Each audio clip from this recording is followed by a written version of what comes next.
Bonjour Claudia Sénic. Bonjour. Vous êtes professeur à Sorbonne Université et à l'École d'économie de Paris.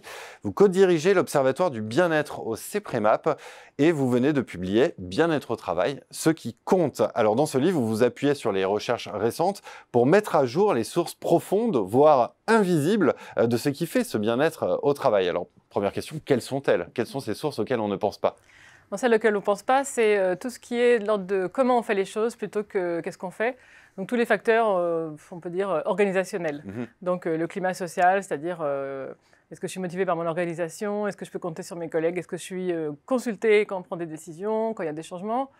Ensuite, l'autonomie dont on dispose pour pouvoir mener à bien sa mission ou son travail.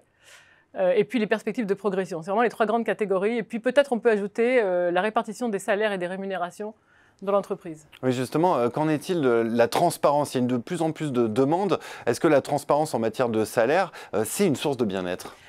Oui et non. Oui, parce que c'est le signe d'une bonne gouvernance où tout est clair, on comprend les règles, on voit si elles sont justes. Et puis aussi, on peut négocier en disant là, je vois qu'un tel est payé tant, etc. Donc c'est un facteur aussi de compression des salaires. Donc d'un côté, oui.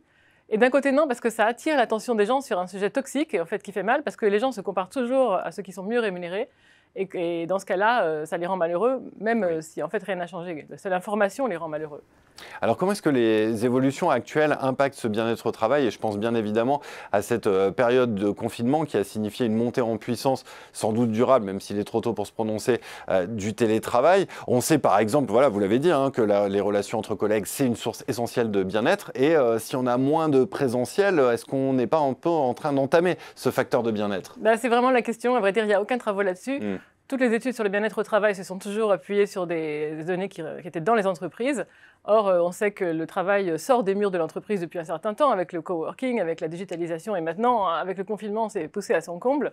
Donc effectivement, tous ces facteurs de bien-être, est-ce qu'ils vont être éteints, magnifiés, au contraire, ils vont disparaître? Est-ce que les perspectives de promotion dans l'entreprise, ça compte si l'entreprise, je ne la vois jamais? Est-ce que la reconnaissance de mon travail par mes pairs, ça compte si, en fait, je ne les connais pas?